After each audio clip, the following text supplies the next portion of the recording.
Today, I shall take a lecture on bleeding disorders. Bleeding disorders are grouped into disorders due to vascular effect, disorders due to platelet defect or deficiency, and third one, disorders due to coagulation factor defect. Sometimes you can find a combination of both platelet and coagulation factor defect. Now, one by one. Bleeding disorders due to vascular defect. Bleeding disorders due to vascular defect are grouped into hereditary and congenital. The hereditary bleeding disorders due to vascular defect examples are hemorrhagic telangiectasia, Ehlers-Danlos syndrome, giant cavernous hemangioma. And the examples of acquired vascular defect are simple easy bruising, senile purpura, purpura associated with infection, Henoch-Schönlein purpura, scurvy, and steroid therapy. So these are few examples of bleeding disorders due to vascular defect, and these are of course acquired. Now, thrombocytopenia, that is disorders of platelet. These disorders may be reduced count of platelet, which is called thrombocytopenia, or there may be increased consumption of platelet in the peripheral blood, or there may be increased destruction of the platelet. Now, failure to platelet production. The examples are cytotoxic drugs, radiotherapy, aplastic anemia, acute leukemias, myelodysplastic syndrome, and myelofibrosis. In these disorders, there is reduced platelet production. Now, increased consumption of platelets.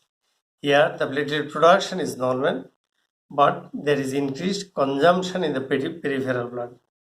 These are immune and non-immune. Immune may be autoimmune or idiopathic, DIC, and thrombocytopenic purpura, and Hughes splenomegaly. In this condition, there is increased consumption of platelets. So as a result of which, patient develop thrombocytopenia.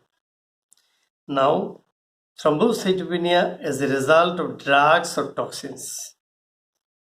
Drugs or toxins, ionizing radiation, cytotoxic drugs, chloramphenicol, benzene, non-steroidal anti-inflammatory drugs like phenylbutazone, oxyphenbutazone, some diuretics, and anti-diabetic agents like chlorpheniramine, like glibenclamide, glipizide, etc. Heparin, methyl-dopa, and quinidine can cause thrombocytopenia. Now, increased destruction of the platelets. Platelets are destroyed enormously in a disease like idiopathic thrombocytopenic purpura. Now, details about idiopathic thrombocytopenic purpura. It is an autoimmune disease in which there occurs production of anti-platelet antibody against anti-platelet antibody. This antibody destroys platelet in the peripheral blood, as a result of which patient develop thrombocytopenia. But the production is normal. Majority of these are due to unknown cause, this is called idiopathic, and sometimes infections may cause idiopathic thrombocytopenic purpura. It especially occurs in children, and it is a female prepondering disease due to some unknown etiology. Now, the laboratory diagnosis of ITP.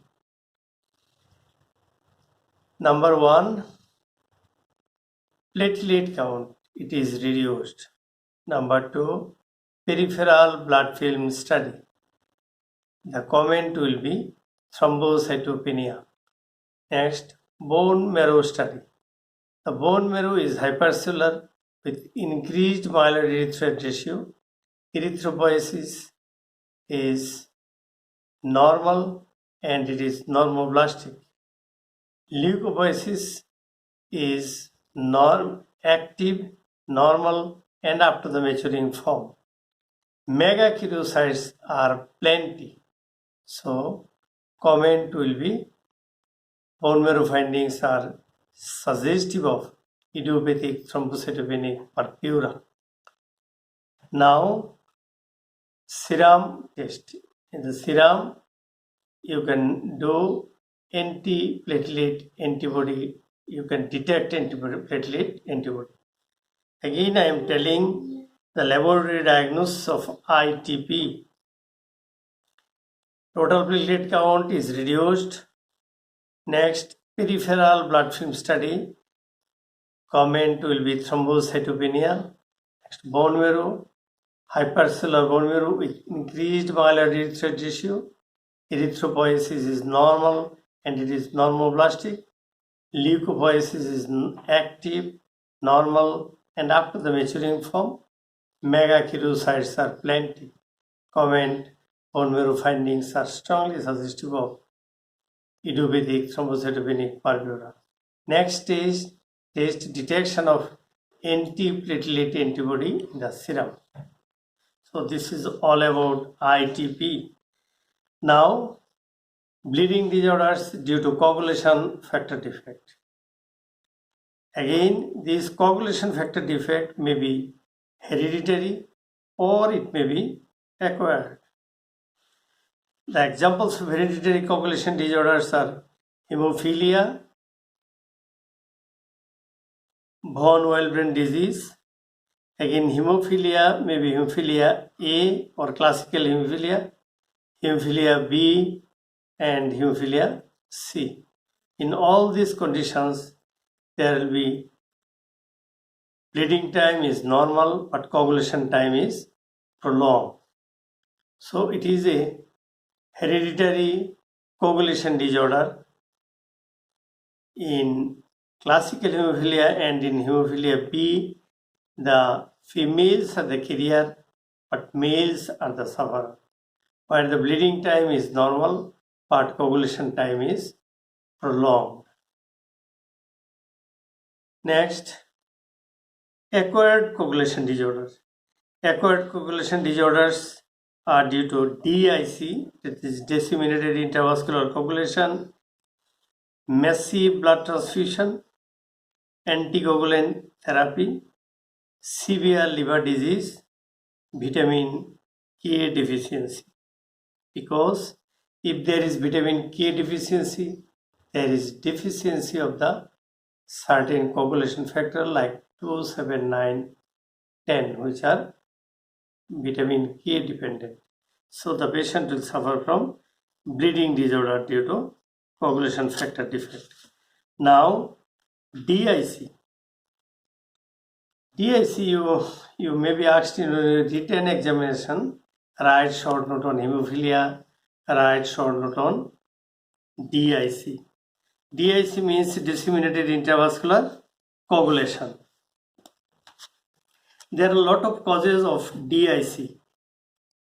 These are infections, gram-negative and meningococcal septicemia, Clostridium welschiae infection, severe falciparum malaria, and there are some viral infection like varicella, HIV, hepatitis, and cytomegalovirus infection. Malignancy. Widespread mucin-secreting adenocarcinoma can produce DIC or acute promyelocytic leukemia. There are some examples of obstetrical complications. These are amniotic fluid embolism, premature separation of placenta, eclampsia or retained placenta, and septic abortion. Hypersensitivity disorders like anaphylaxis and incompatible blood transfusion. Widespread tissue damage following surgery, and other examples are severe burn, vascular abnormalities, cardiac bypass surgery, or vascular aneurysm. There are some miscellaneous examples. These are liver failure, pancreatitis, snake venom, hypothermia, heat stroke, acute hypoxia, and massive blood loss. So these are few causes of DIC. Now, how will you diagnose DIC in the laboratory? The following tests are needed. The tests are: you must estimate platelet count. Invariably, platelet count is low. Fibrinogen concentration is low. Thrombin time is prolonged, and there is high level of fibrin degradation. Products such as D-dimers are found in serum and urine. The PT and APTT are prolonged in acute syndrome. PT and APTT are prolonged in acute syndrome. If you examine a blood film, you may find features of hemolytic anemia, that is microangiopathic type of hemolytic anemia. So this is all about DIC. Now the rest of this topic, that is hematology, the blood group system. There are major blood group system. These are ABO system, MN, RH, HEAT, Duffy, KL. So a lot of blood group system. For you people, ABO system and RH system is important. Among ABO system, there are 4 important blood groups. These are A, B, AB, and O.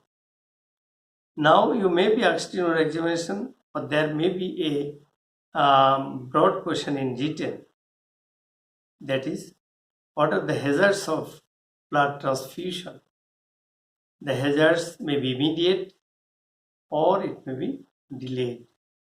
The hazards are anaphylaxis,